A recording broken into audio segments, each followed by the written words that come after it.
अरे तुम्ही खुना करणाऱ्या लोकांना जर साथ देणार असलात, अरे काय संस्कार येत राहू तुमच्यावर.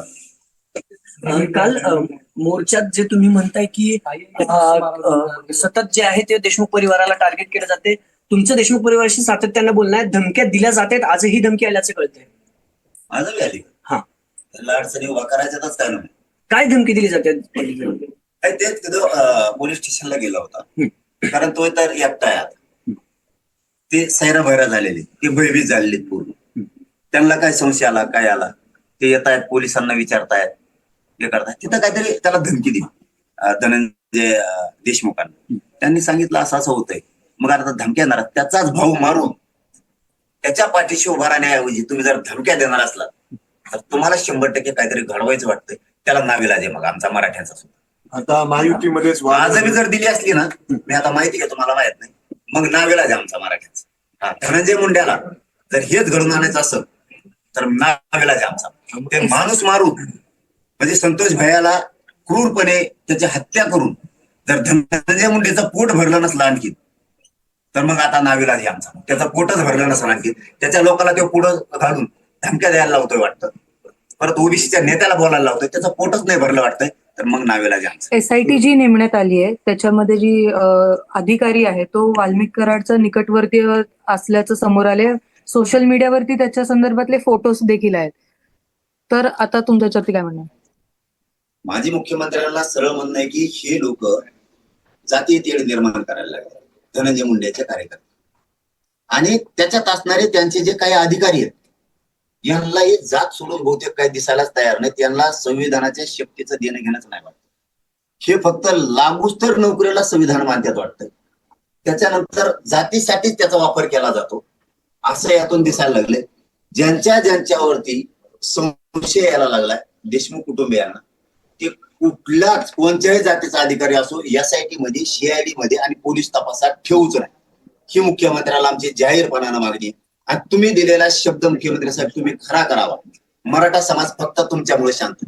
तुम्ही सांगितलेलं आहे आम्ही न्याय देणार त्या कुटुंबाला, सगळ्याला फासावर लटकणार, एकालाही सोडण्यात येणार नाही. आणि तुमच्या सरकारमध्ये तो धनंजय मुंडे, त्याला एकदा समज द्यायचा प्रयत्न करा. तो जर आवरला नाही आम्ही सुद्धा आवरणार नाही. आपलं खुलं असतं सगळं. आम्ही आतापर्यंत 26-27 दिवस त्याचं तोंडावर नाव सुद्धा घेतलं नाही, कारण आम्हाला जातीवाद करायचा नाही, जाती तेढ निर्माण करायचा नाही. आधी सुरुवात त्यांनी केली. 4 दिवसापूर्वी त्यांचे ओबीसीचे नेते बोलले, धनंजय मुंडेच्या सांगण्यावरूनच बोलले, अशी आम्हाला शंका आहे. धनंजय देशमुखांना पोलीस स्टेशनमध्ये धमकी दिली गेली तरी आम्ही शांतच बसायचं का? सुरुवात आम्ही जातीवादाची केली नाही, जातीवादाची त्यांनी केली. त्यांना थांबवा मुख्यमंत्री साहेब. एक प्रश्न असा आहे तो पाटील साहेब की पुणे कनेक्शन का? वाल्मिक कराड पुण्यात सरेंडर झाला, CID छत्रपती संभाजीनगरमध्ये पण ऑफिस आहे. जे 2 आरोपी नंतर सापडले डॉक्टरच्या जबाबावरून, ते पुण्यात सापडले. पुण्यातून कुठला आका त्यांना वाचवायचा प्रयत्न करतोय असं तुम्हाला वाटतंय? अरे डॉक्टर पाहिजे मस्त जाऊ का थोडा होता देऊ. आणि मी पहिल्यांदा ऐकलं, रात्री ऐकलं आपल्या व्हिडिओ, डॉक्टर मुकादम झाला ऊस तोडायचा. आयला असं उलट होत नाही बाबा.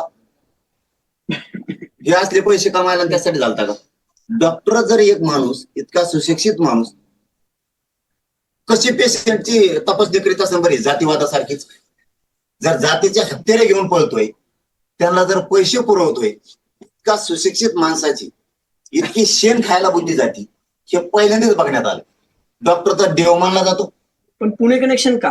पुणे कनेक्शन म्हणजे काय? आता ते काय आता हे आले असते इथं, त्यांचे कोणी असते त्या आका हाकीन का भाकीन काहीतरी आहेत ना, आका काहीतरी असते कोणी तरी, किंवा त्या धनंजय मुंडेंनी सांगितलं असं इकडे लपवा म्हणून कुठं. अरे हे चुट्टे चाट्टे चोर आहेत, तिकडे पैसे मागणारे, खिसे कापू येते, इकडं हत्या करून इकडे लपून म्हटले चुट्टे. इकडे लय वाजतात तिथं, आमचे माहित नव्हतं का पण त्यांना. एक प्रश्न असा लय निभार येत जरा त्यांना माहित नसेल एखाद्या दिवस. आमच्या तर आहेत ना इकडे, आहेत का आमच्यात बी, त्यांना माहितच नसतं ना. इकडे वस्तात येते असल्या चोट्ट्या चाट्ट्या लय वाजतात. ते कुठले असते त्यांनी पण ते त्यांना माहितच नव्हतं वाटतं बहुतेक. इकडे वस्तात आहेत ना, तुमच्याकडे वस्तात नाहीत म्हणा. धनंजय मुंडे बाबा, तो नाव घेतलं नव्हतं आम्ही आता. तू शहाणा होय, वेळेवर शहाणा होय. कारण तुझ्या लोकांना दापिव, तुला लय वाऱ्या सांगितलंय मी, तू तुझ्या लोकांना दापिव. ते मीडियात बोलणार, सोशल मीडियात बोलणार, परत तो काही ओबीसीचे नेते तो काही मला वाटतं बहुतेक पिरून ठेवलेत. त्यांना प्रतिमूर्ती अमक्या तमक्या भाषा शिकवायला ते ही चांगली गोष्ट नाही. काय काय बोलले की आम्ही प्रतिमूर्ती पण काढू. आता काय शब्द सांगाव मलाच कळायला नाही धनंजय मुंडेला. हे संपवित येईल तुला, हे इतके अडकवित येईल तुला भयंकर. कारण तुझा एक शब्द आहे भाषणातला आहे की माझ्यावर वेळ आली त्यावेळेस मला मराठ्यांनीच वाचवलं. इतका मराठ्यांशी पलटशील ही अपेक्षाच मराठ्यांना नव्हती.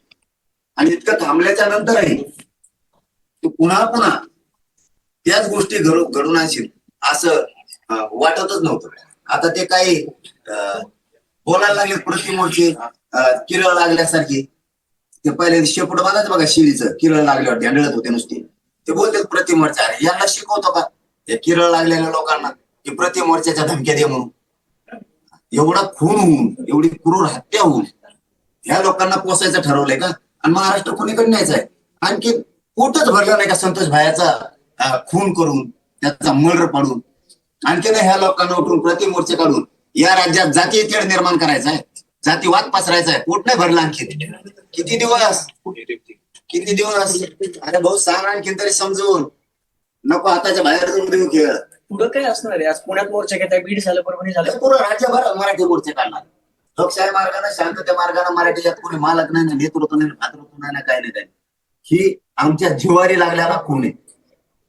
त्याच्यामुळं घराघरातले लोक हे राज्यभर हे मोर्चे काढणार. कुणी येवो, कुणी नाही येवो, कुणी मालक नाही, काय नाही, काय नाही, काय नाही, अजिबात नाही. इथं कुणी मालक नाही, काय. सगळे पक्षीय, सगळे ते पक्षीय जोडल्यावर थोडं डोकं जरा यायला करणं देत वाटतं. हे कानावर येतं ऐकायला राजकीय म्हणलं की ते जायचं म्हणजे थोडंसं हे होतं. परंतु मराठा समाजाला आणि सगळ्या जनतेला माझं आव्हान आहे की राजकीय असू नये तिकडे सेनावा असू काय असू, लेकरांच्या न्यायासाठी जा लेखीन हाक दिलेली सगळ्यांनी बाहेर पडत जा. मुख्यमंत्र्यांसोबत तुम्ही काही बोलणार आहात का? कारण तुमचं थेट मुख्यमंत्र्यांशी या प्रकरणी 23 दिवसात बोलणं झालं बोललो नाही अजिबात, पण आता बोल. मी शक्यतो आजच बोलायचा प्रयत्न करेल किंवा उद्या पाहिजे. कारण आता मराठ्यांच्या हाताच्या बाहेर चालले. तो तुमच्या सरकारमध्ये राहून मंत्रिपदाचा गैरवापर करून हे लोक पुढे घालायला पुन्हा पुन्हा दंगली घडून आणायची ते काय? त्याला जातीय तेढ निर्माण करायचा का काय? प्रतिमूर्तीचे सिस्टम पाडून ओबीसी नुसतं करायचं. ओबीसीचे काय बाकीचे मंत्री नाहीत काय? ते काय असे बोलतात का? ओबीसीचे काय सामाजिक नेते पण नाहीत का? सामाजिक नेते सुद्धा त्यांच्या ओबीसीत लय मोठे. ते कुठं बोलते? ते नाही बोलत कारण त्यांना हे पचतच नाही. खून झालेला त्यांना सुद्धा दुःख झालेलं. कोणत्याही जातीचा असो क्रूर पद्धतीने केलाय. तुम्हाला जर अशा जाती या धनंजय मुंडेला जातीच्या अंगावर घालायच्या असल्या तर मग मराठ्यांचा नाविलाज होईल बरं का धनंजय मुंडे. आणि मुख्यमंत्र्यांना याविषयी मी 100% हा विषय सांगणार आहे. मी त्यांना कधी बोललेलो पण नाही, पण मला बोलणं आता शेवटचं आवश्यक वाटायला लागलं. एकदा जर मराठी बिथारले थांबणार नाही. फक्त मुख्यमंत्र्यांच्या शब्दावरती मराठी शांत आहे.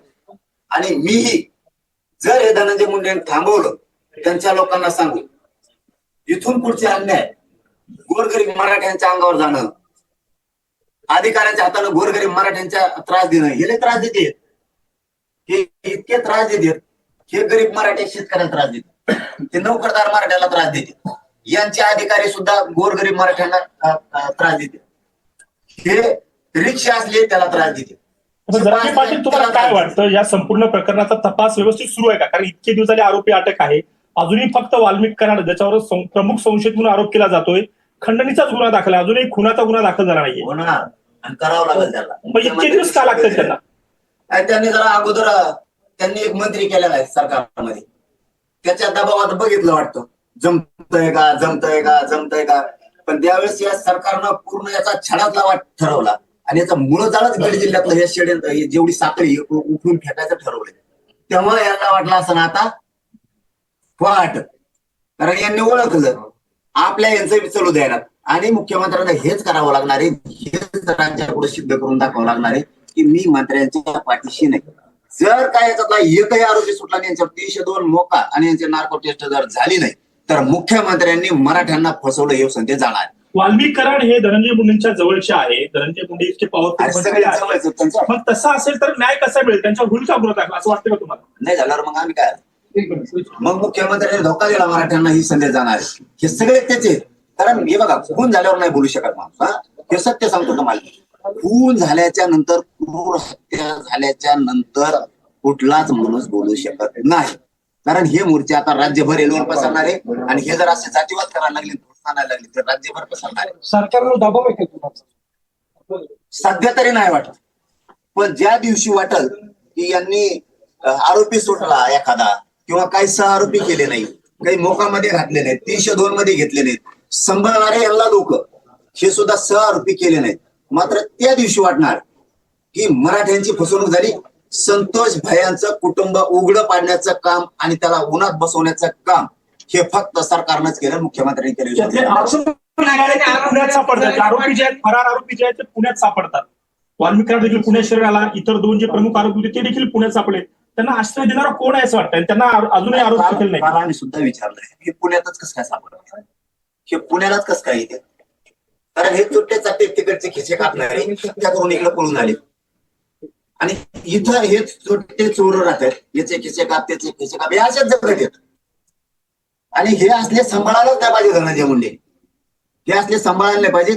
कारण अशा जर हत्या व्हायला लागल्या, तुम्हाला वाटत असं आम्ही लई हत्तीसारखे लाकडं फोडणार आहे, वेळ आली ना अवघड होईल. धनंजय मुंडेंनी हे साफ करायला पाहिजे. उलट हे पुरे. लक्ष्मण हाकेंनी तुमच्यावरती आरोप केले की जरांगे पाटलांनी घुसायच्या भाषा करू नये, कुठे घुसायचं ते आम्हाला सांगा. जाय तिकडे. त्याला नाही, मी नाही बोलत, कारण त्याला विरोधक कधी मानलेला नाही. कारण ते कोणाला विरोधक मानलं नाही. मी त्यांच्या एकाही जातीला, नेत्याला बोललो नाही. मग ते वंजारीचे असू द्या, ते धनगरचे असू द्या, माळ्याचे असू द्या, दलित असू द्या, मुस्लिम असू द्या, नाही 18 वगैरे जातीला मी कधीच दुखवलेलं नाही.